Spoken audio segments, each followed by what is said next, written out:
Namaste and welcome. Is the third wave upon us? Are we just counting down to it? And how much will getting the jab help us? Here at Network 18, we believe that the jab, the dose, the vaccine against COVID 19 is the shot of life. And with us are our partners, Federal Bank, and of course, our health partners, Apollo 24/7, and our NGO partners, United Way Mumbai. And our endeavor has been to spread this message of vaccine awareness. Anybody and everybody we are meeting, and also across the network, our message is singular: go get the jab, go get vaccinated, because it will and it can save your life. Let's talk about the third wave and can vaccine change the tide? And joining us today on this discourse over the course of the next half hour are Padma Shri Dr. Sanjeev Bagai, Chairman and MD, Nephron Clinic, New Delhi. We also have Dr. Rajesh Chawla, Senior Consultant, Pulmonology and Critical Care, Indraprastha Apollo Hospitals, New Delhi, and Dr. Vinny Kantroo, who's the Senior Consultant, Pulmonology and Respiratory Medicine, again at Indraprastha Apollo Hospitals, New Delhi. Namaste to all of you. Thank you very, very much. And the recent surge in the vaccination doses is very encouraging. Even the second dose, we are averaging about 1 million doses per day, which is very encouraging. But Dr. Sanjeev Bagai, there are now many more studies, and every day there are more studies coming through, which only corroborate that getting the jab can save your life, especially against COVID-19. Absolutely. There is no question about it. There is unequivocal evidence to show that vaccines saves lives. Now, we are dealing with two eras. One is what we call as the pre-Delta era, and the second is called as the post-Delta era. In the pre-Delta era, we were mainly dealing with the Alpha strain, and in the post-Delta era, we are now dealing with the Delta strain. Without going into the micro details of the Delta strain, which is obviously more infectious, more invasive, quicker transmission and quicker replication, we've seen some amount of decrease in the response as far as the effectiveness is concerned in multiple studies internationally. There are 47 studies internationally, out of which 9 have had meta-analysis in which the overall collaborative data shows that the effectiveness has dipped in some studies from 95 now to 56. Therefore, Israel, in fact, has just published data. The Ministry of Health of Israel has just published data this morning, which has shown that the booster jab has increased the effectiveness of the vaccine from 44% up to 88%, decreasing the death rate by 4.4% and decreasing the hospitalization and ICU admissions by 8.2%. But both the Indian vaccines are working very well. We've had the initial results from the ICMR a couple of months back, which has shown the breakthrough infection rate to be only 0.02 to 0.03%. Undisputedly, both the platforms of the Indian vaccines have been very good, and they've saved perhaps more than hundreds and thousands of lives. What is extremely important, I must add, the vaccines will do their part, but the masks are perpetually going to be our DNA. I've said this on many platforms: the virus is an RNA, but our DNA has to be our mask. And there are 4 multi-pronged studies which have shown why masks are extremely important, along as important, if not more, than the vaccine. One is that as far as the masks are concerned, especially in the Delta variant, in the first 2 days, in the first 1.8 days, 76% of transmission already takes place without a person having symptoms. Therefore, masks are important. Point number 2, masks stop the viral RNA transmission up to 77%. Point number 3, and even more important, is that masks, 68% of people, in spite of 2 vaccines, continue to have nasal carriage of the RNA. So the masks are going to stop the spread, stop the chain of transmission, so to say. So vaccines and masks are, for the better part of this year, going to save many, many lives. Absolutely. And the other aspect is that we are crossing more than 56 crore vaccines, nearing 57 crore vaccines. That is first jabs. And the second jabs, also about 13% of the overall eligible group has got the second dose. But most importantly, Dr. Chawla, what we are seeing is that the overall caseload in our country was about 3 crores, 3.5 crores. But the vaccines, the number of people who've got vaccines and those who may have got asymptomatically, who may have contracted the virus, and overall, are we getting closer to a certain level of herd immunity? And because of which, perhaps the third wave may be minor ripples across states rather than what we saw in the devastating second wave. Would you agree or disagree? Zero survey has already shown that even in the city of Delhi, more than 70% people had positive antibodies. So definitely, as you know, today only 25 new cases were reported in the city of Delhi. It is not possible unless there is a significant herd immunity, and a lot of people have contracted this infection. And in the last about since January, a lot of people have got vaccinated. And I think this is a good thing. Like Dr. Bagai has also said, the two things which we can save us is the vaccination at an even faster speed, and probably the second thing is a mask. Whatever we say, I think these two messages, if you have not been vaccinated, please get vaccinated yourself. Forget about the efficacy, forget about your what you see around and what you see in media. It is effective. As of today, the vaccine is effective in preventing the spread of infection. Of course, whether booster is required or not, with time we will know, and you can always take booster. But right now, at least get your first jab, and then after a month, second jab. Although you keep on hearing that the efficacy of Pfizer vaccine and the Covishield is little less, it wanes off against the Delta variant, but still you get it, because this process follows a certain kind of epidemiology. If you get the vaccine, if you wear the mask, probably we may not see the third wave. Otherwise, you are seeing in Kerala and certain part of India, still the numbers are not falling down. And we don't want a scene like what we had seen in the second wave in the bigger cities. So these two things, we have to talk repeatedly, and we have to go for it. If any one of you is, please go and get vaccinated if you not got your jab till now. True, and somewhere, Dr. Kantroo, even at the Indraprastha Apollo Hospitals, you guys did a study with the health workers, those who were vaccinated and those who were not, and there was a significant drop in the acuteness or the severity of the virus itself. That perhaps is the most critical aspect, that you may still contract the virus, but you may not need the kind of levels of oxygen supply or hospital beds and hospitalization that was required perhaps had you not got the vaccine. And that's what perhaps is a difference today. Yes, definitely, Anand. I would like to reiterate the fact that vaccination is absolutely important. As stated by Dr. Bagai, he has given us all the important figures. We at our center in Indraprastha Apollo Hospitals did do a study where we found out that the number of people who were getting severe or critical COVID-19 and required any form of respiratory support, intensive care or oxygen was absolutely less as compared to the ones who were actually mild cases. So there was a significant drop in the number of people who got severe COVID-19 disease. So this is a fact now which has been proven not only in this part of the world but all over the world, with studies which you keep in front of you and see the larger frame. You will see that vaccination is absolutely critical at this point, to prevent COVID-19 from causing a third wave actually. So we do need to get down these numbers, these acute surges in the number of cases which happen with a new strain. Even if they come in, we need to tackle with them in form of vaccination, which is going to prevent the severe and critical COVID-19 disease. So we might think in terms of the fact that rural people generally feel they are more healthier than the urban dwellers.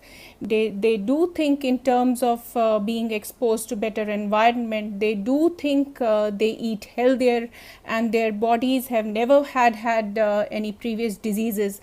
But I should reiterate the fact that these people are also susceptible to this virus, which is completely new and actually can involve any and every organ of your body.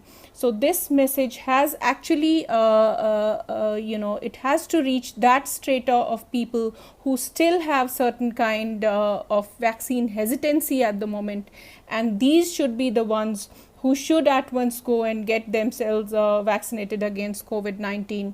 That is what is going to be critical to prevent the third wave of COVID-19, as we all know from the facts and the studies which have been carried out. True, but because through Sanjeevani we've realized, and the NGO partners have come out and said that initially there was a lot of resistance in the rural areas, in the districts. When you get into the tier 2, tier 3 cities, and when you're getting into the villages, our task was to go across to about 500 villages. But then the turnaround was also very fast, that those who were vaccine resistant or hesitant became vaccine champions the moment they saw the benefits, the moment they saw somebody getting the vaccine and then doing well, and then being able to get about doing their go about their duties normally, or even if they did contract COVID, getting off it like a mild flu and not getting it severely done, the conviction has now improved, and that's what many of our NGO partners through across the districts and across 5 states have said, that now it's more of the local people. Once they've seen, then they are now becoming champions, and many people are getting the jab thinking that they can get back to their lives, they can get back on, with work, going to work, and continuing their pursuits as far as employment and other activities which were perhaps the normal for them pre-COVID times. But Dr. Kantroo, let me ask you this: do different nations behave differently? And because we have a history of vaccination, do you think we are a little more resistant to this virus compared to other nations? See, I wouldn't say that we have behaved in any different manner as compared to people in other part of the world. The fact of the matter is that this virus has actually jumped species. It has occurred in the bats, and it is now causing the disease in human beings. So even if we are exposed to many number of diseases right from our childhood, which includes the digestive system viruses and also various respiratory viral diseases, but we do not have any kind of immunity against a virus which is the COVID-19, which is completely new for our body.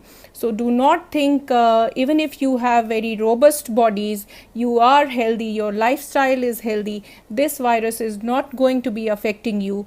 But yes, the fact of the matter is that if you have certain comorbidities, if you have certain diseases, for example, you have diabetes, you have hypertension, you have cardiac diseases, you have kidney affections, you have any immunocompromised state, but these are well controlled, then you are going to be the one where COVID-19 is not going to cause so much of problem as compared to people who have uncontrolled comorbidities, especially diabetes. So we have a lot of studies now which do prove that if somebody is having these n number of diseases and their lifestyle is very unhealthy, then yes, COVID-19 is going to be very critical and severe in these kind of people.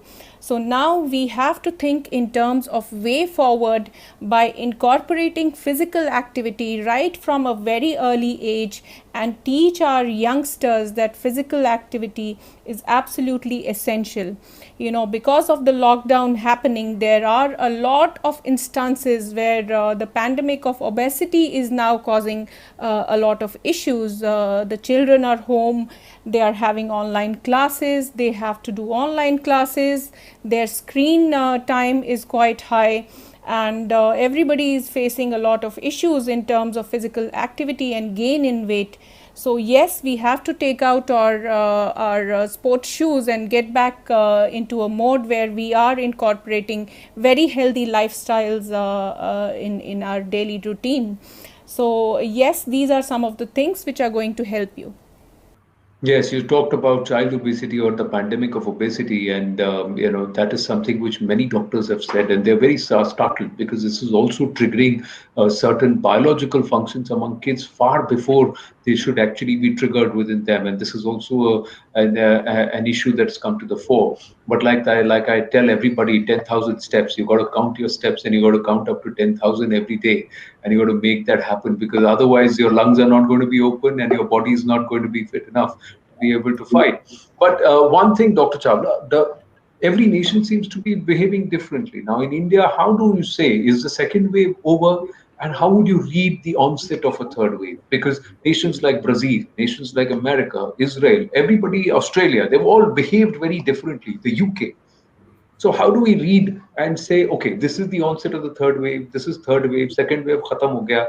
Is there a point or is there a trend? When the third wave comes, you will know without any problem. The number of cases, they just rise so exponentially. It took 10 days for us to realize that we are in the midst of a second wave.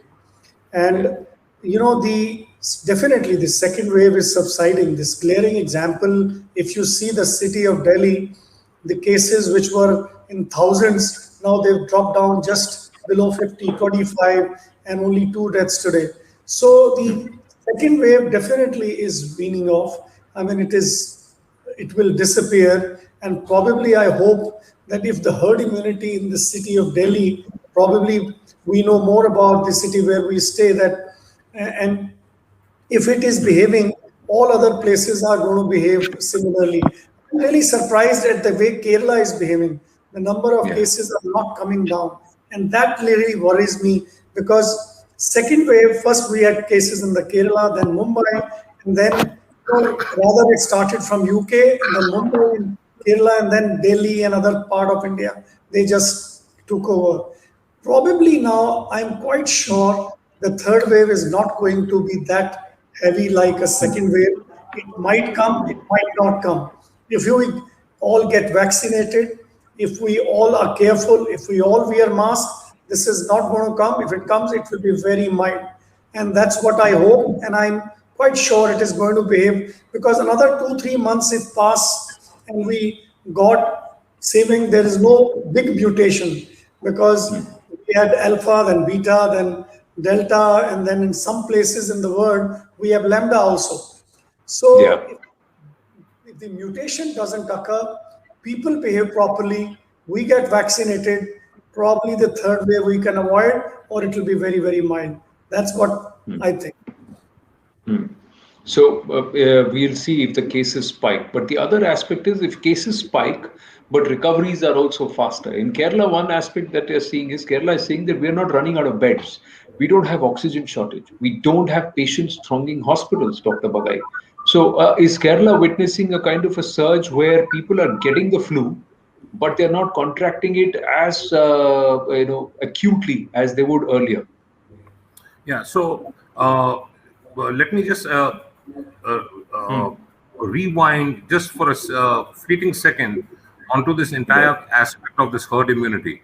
Now, herd immunity overall worldwide actually is now fading away as a phrase.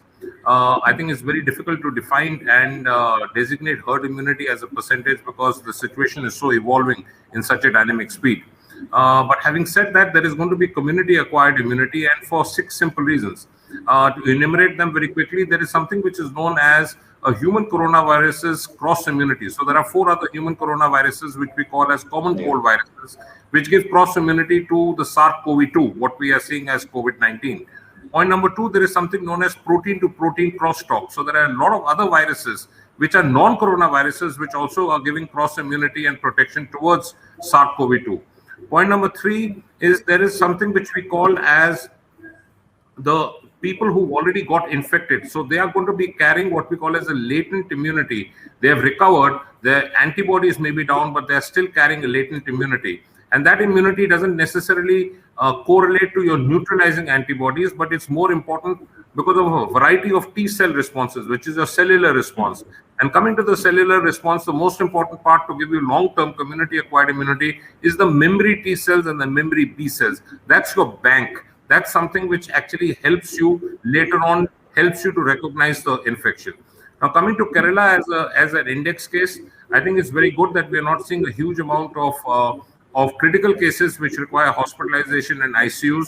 But the important thing is that worldwide, more than 51% of patients are actually in a meta-analysis Cochrane trial shown to have asymptomatic disease. That's mild disease. But 30% of these asymptomatic carriers at the end of 12 weeks and going up to at the end of 6 months are going to land up with long COVID.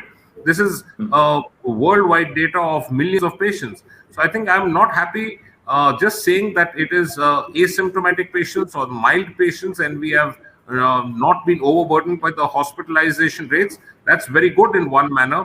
But I would like to see overall infection being controlled, because as long as this bushfire is simmering somewhere, it can ignite and catch speed again in any part of India. No state is safe till all the states are safe. So I think it's extremely important that COVID appropriate behavior is actually becoming now a cornerstone, because no graph can be intuitive, because human behavior is unpredictable. So we have to make sure that the super spreader events do not ever happen, at least in this part of the year. We do not remove our mask, we keep our social distancing, and we make sure that we become vaccine champions and ambassadors. Undoubtedly, the vaccines are going to help. There is a lot of data which has shown that there is a waning immunity with regards to the neutralizing antibodies. I don't want anyone to buy into that. The neutralizing antibodies are not going to give you a complete picture. I again reiterate, it's the T cell response and the regulator T cells and the follicular helper T cells which are much more important, and they do give you a much longer lasting immunity. They will prevent serious infections, they will prevent hospitalizations, indeed they will prevent death. Vaccination and masks, and you will live. Yeah, I agree. And I think everybody is saying it, but somewhere the masks become a pain, isn't it? Masks are also a bit of a challenge to try become an irritant, and everybody wants to get rid of it. But the fact is that till the time we are totally rid of COVID-19, we also cannot get rid of the mask. But the other thing is, because of these health protocols, Dr. Chawla, people are not contracting many other diseases too. So a lot of the other communicable and far more morbid diseases are people are being saved because of that, because of these health protocols that we are following because of COVID-19. It is absolutely right. Every year we get a lot of patients who come in acute attack of asthma or COPD getting worse. The number of patients who are getting worse is less. If you talk to your department of neurology, the neurologist, they say even the strokes are less. See, a lot of the people are not exposed to pollution, particularly the metro cities. I mean, they are not exposed to a lot of other things, and they are remaining indoors. They are not indulging in a lot of things which they normally do. The trauma is less. The lot of diseases, particularly the respiratory diseases, are less. Neurological diseases are less, and even some the cardiac diseases are also less. But this also shows that if you take care of you well and you follow properly, you not only avoid the COVID-19, you avoid other things also. In cities like or countries like Japan and China, people wear otherwise also these masks. Yeah. And probably in the coming years, a lot of people are voluntarily going to put masks to avoid these things, particularly where there is a more pollution. And there is no harm of wearing a mask. It will avoid a lot of other things as well. True, I agree. But somewhere, wearing a mask can also be a little bit of a frustration. When we talk about frustration, while some of the more communicable diseases are on the wane or there is a marked down, that's what many experts say. But Dr. Kantroo, some of the other issues that you touched upon are also on the high. There is a certain level of mental fatigue and mental stress that's coming through, eating habits, and because of a sedentary lifestyle, because of being at home. Those are also issues that we need to watch out for. And somewhere, this also perhaps lowers our resistance to an illness, or how we would deal with if we got the illness. Somebody has locked themselves for the last 18 months and not stepped out and not contracted COVID-19. They step out and they contract it. Imagine what would happen to them. It's not easy to deal with it at that time. So I am really happy that you have touched this issue of mental health in COVID-19 era, because this has been a huge issue not only with COVID-19 patients but also with their caregivers, their family members, and as well as with the healthcare workers who take care of these critical patients. We have had situations where people have been home thinking that they would not be ever getting COVID-19 disease, but once they got into COVID inappropriate behavior and came out of their houses with a new Delta variant coming into play, they did get infection, and in a very bad way. So COVID appropriate behavior is absolutely essential even if you're having all your vaccinations, your boosters, etc., and following a good lifestyle. So it is the mask which is going to prevent you from getting any kind of respiratory infections. The respiratory infections do go down when we wear mask towards most of the time when we are out into the crowded place. So the another fact is that with extended wearing of mask, we do have something called mask fatigue, which also leads to a lot of issues in terms of cognitive abilities, in terms of the energy levels which we have. Having this kind of fatigue while you are wearing mask, and at the end of the day when you reach your home, you're completely listless and energyless to do any kind of activity, and you do feel that you go on to sleep at once as you reach your home. So there are certain tips which need to be followed if you want to get rid of this mask fatigue. The best way is that while you are on your work, do not forget to drink a lot of water, because we have seen with the extended wearing of mask, you do tend to ignore taking enough of water during the day, which might be one of the causes that you feel listless when you reach home. So do take these oxygen breaks in between your work. Go out into an area where there are not many number of people and you're not around a crowded area. You can take out your mask, drink a lot of water, and give yourself some tea break. And also you should be practicing gratitude most of the time. We should be thankful to God that we are alive here and discussing all of these things, including us, the healthcare professionals, who have been exposed to these critical patients right from their start and have been exposed to physical ailments, suffering from COVID-19 themselves, as well as mental health issues, which can be taken care by a routine which can include meditation in your daily routine. So yes, please take care of yourself. Take out that me time every day, which will give you a refreshing thought process and help combat this kind of virus, both with a healthy lifestyle as well as healthy thinking. Yeah, I totally agree. There are other ways also where if you're not amidst too many people and you're going to be working in an office where you're not going to be exposed to too many people for a certain period of time, like you said, you can either go out into an open space and not wear a mask, or wear some other alternative which keeps your face covered but allows you a certain flexibility in terms of breathing.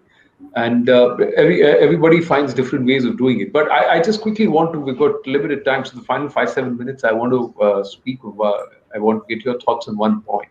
I was speaking to somebody within the government and within policymakers. So I asked them, sir, school kab khul rahe hain?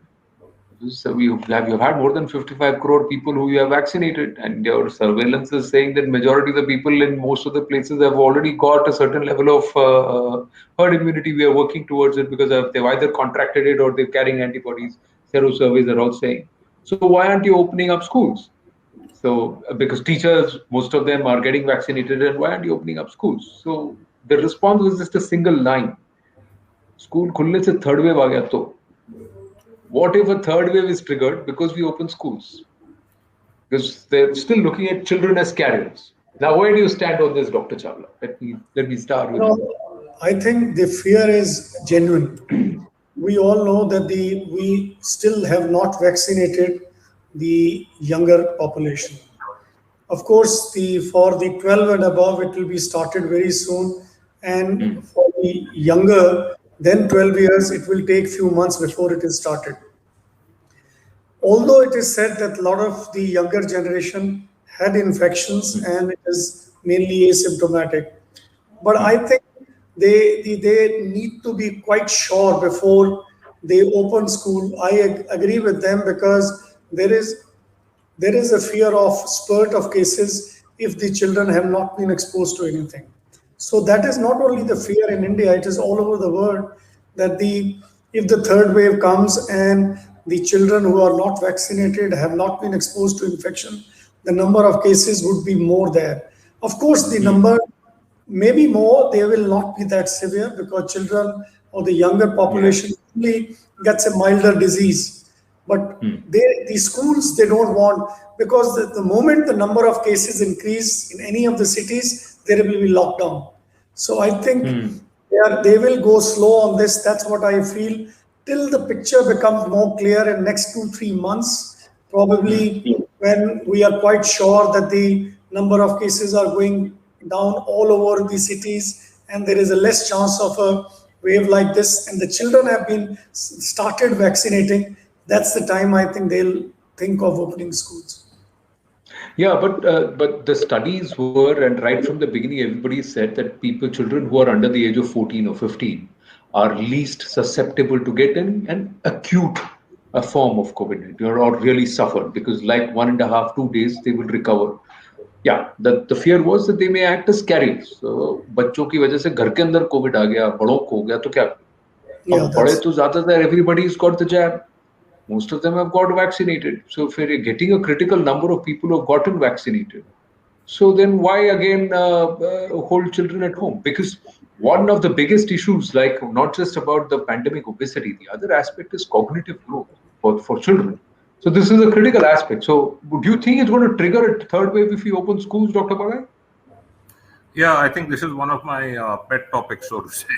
I'm not in favor of having the schools opened very clearly, and there is sufficient scientific reasons. I think we should not move without science, without data, and without evidence. So children are less susceptible from the nasal passage because they have a lesser representation of ACE receptors, and they have something which is very cutely known as a memory phenotype in the nose, which tends to protect them. So those are called as sensing protein patterns. But having said that, and there are a lot of names to that, but having said that, most children are obligatory mouth breathers. So then it becomes counterproductive. Now, children unfortunately produce and release 4 very peculiar hormones which are only immunophenotypically dominant in children. One is known as alarmin, second is protein, third is secretin, and the fourth one, unfortunately, is known as zumulin, which is secreted from the intestines, which breaks the intestinal barrier, and therefore the children are having a lot of gastrointestinal symptoms such as vomiting, loose motions, gastritis, abdominal pain, and cramps, and then it goes into what we call as a multisystemic disease. Now, having said that, with regards to children, there is also a recent study 2 days back which was released internationally, which is the nature.com, which has said that children not only carry the same viral load as adults, apple to apple, but it's 1.4 times more susceptible to transmit the disease. So children are great transmitters of this disease.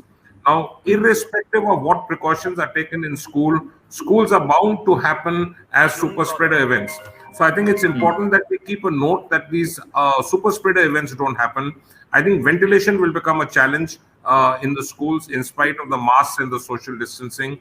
We know that there is long jump COVID. COVID is now called as fleeting COVID because it can be contracted in 15 seconds of innocent exposure. An asymptomatic carrier in the room, having visited 2 hours before, the virus as microvirons can linger in the air for 9 hours and can travel up to 60 feet. So I think children have to be dealt with very carefully. Children long COVID is twice as the number as adult long COVID. So the worst thing which you want to do is to give long COVID to children because it's devastating.